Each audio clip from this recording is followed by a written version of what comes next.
What's up, brothers and sisters? Peace and blessings. Peace and blessings. Now, we got a lot of talk on TikTok. I told y'all, these colonizers is deep. So we got to, all we indigenous to this land, we everywhere. We this, we that. But certain things happened before all this kind of talk came about, because we dealing with a generation who think they know, but they really don't know. That's why this generation is getting so much information. It's actually bad for them. Because all information ain't good information, like all knowledge ain't good knowledge. So I want to talk about the only African continent to stretch their hands out before Martin Luther King, before Malcolm X, before Fraud Muhammad, before the Black Panther Party, before the KKKs, and not just any country in Africa, but the country where they say what? The Bible come from. They say the first person was born. So they say these things for a reason. And that's why, again, it's no lie without the truth. So a lot of stuff that was said, it just didn't make it up. You see what I'm saying? It just wasn't made up. It's no lie. So the lie has a lot of truth in it. It's only half of it. We need the other half. So let me give you the other half, as that's what I've been giving y'all, this whole time. The other half, so you can see the whole picture. But I want y'all to read something with me. So y'all see, this was in 1929, 1922, early 1900s. Like I say, before all these movements, right? Now, the movements that came after this, all it was to take us away from this kind of information. Because this is the information that's going to actually start the movement.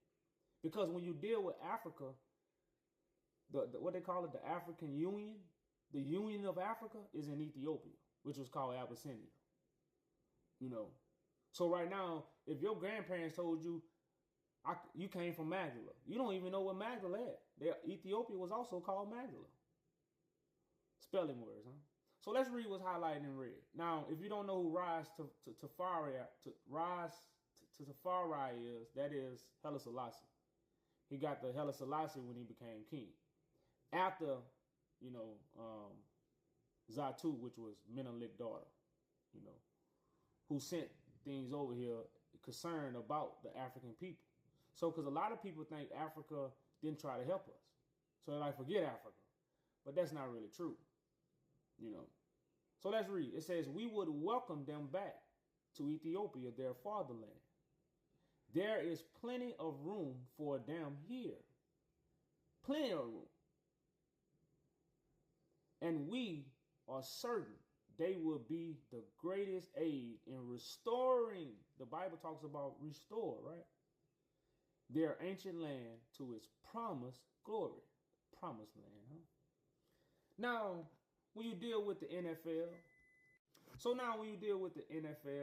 baseball, all these things, just imagine if they would have started in Africa and they wouldn't have started here.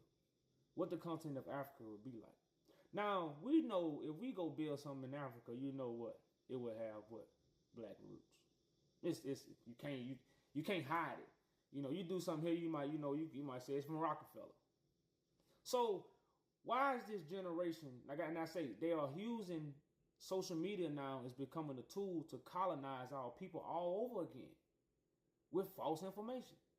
Now, again, the only black royalty that you can dig up that's tangible is in black and white, and it's recorded, and it also traced back to history, is the Horn of Africa. Not saying you didn't have other, because even in the Horn of Africa, you had the King of Kings, but you also had other kings that ruled. But the throne of David was in Abyssinia. Why we don't know this? Why are we not, when we got the Bible, why are we not connecting to Ethiopia? Colonizers. Now, who are the colonizers right now? The people who come on social media and spread information to colonize our people, which ain't true. Like what? We don't have no connection to Africa. That's crazy to tell a generation of people you have no connection to Africa and all your connection is here. Well, show me some majesty in black and white. Show me some majesty in black and white. Dig up some majesty. Because we're not even digging up the information they say they find in the Grand Canyon. They is. And we accepting everything we telling us like we there with the shovels in our hand. We ain't got the shovels in our hand when these people dig this stuff up and put it on TV. But then you turn around and tell people, don't believe everything on TV. Lost generation. So let's read another clause.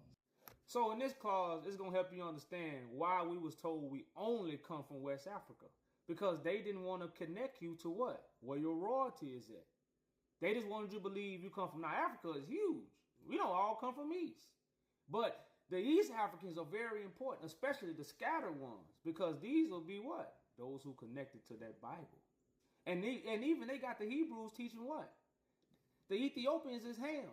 So we don't even want to be Ethiopian. Just like they told us, I don't want to be Ethiopian, you starving. So the colonizers has always moved us from East Africa, which is the Horn of Africa. So let's read right quick. So let's start with the first part in red right here. It says, an anticipation of what is to follow. Here I need only to point out, for more than a half century, Afro-Americans have participated directly in diverse and often unique developmental activities in Ethiopia society, and attend only to review the social characteristics of this envelopment. So let's jump down to the other part. It says, however, for a multitude of reasons, there are not clear. However, for a multitude of reasons, this stuff ain't clear. But why is not clear? The colonizers. Let's keep going.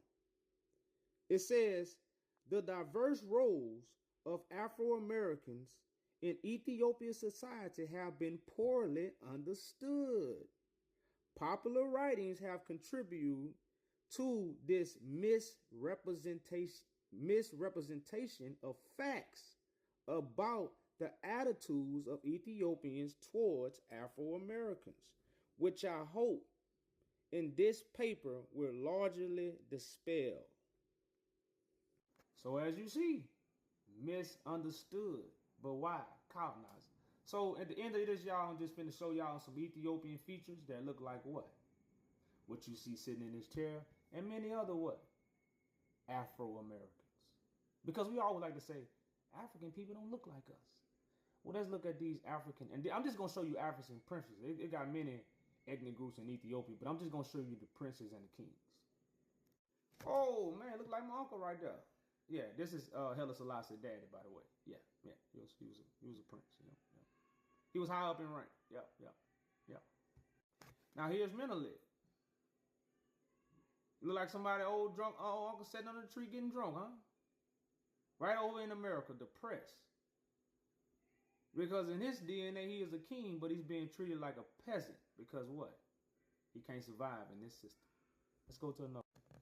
Now, I did want to show you these Indian hats. And like I said, if y'all go do your own research and look at the ancient pictures from the 1860s to 1920s, you will see a lot of these Indian hats. You know, because we like to say we Indians, right? Yeah, you know, that's where Indians probably come from. But who's to say?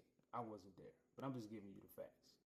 And the last picture I had to give y'all. Why you think we like wearing do-rags? This is the King of Kings. You know, this is the last King of Kings. Well, I won't say the last, but before we really got invaded by the Italians. Because the Italians didn't take over at his reign. The Italians took over in Haile Selassie reign.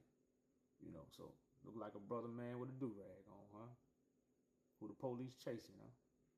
So I hope this video enlightened my brothers and sisters as always, man. As always, man, I hope the Father has circumcised y'all hearts and ears for the message.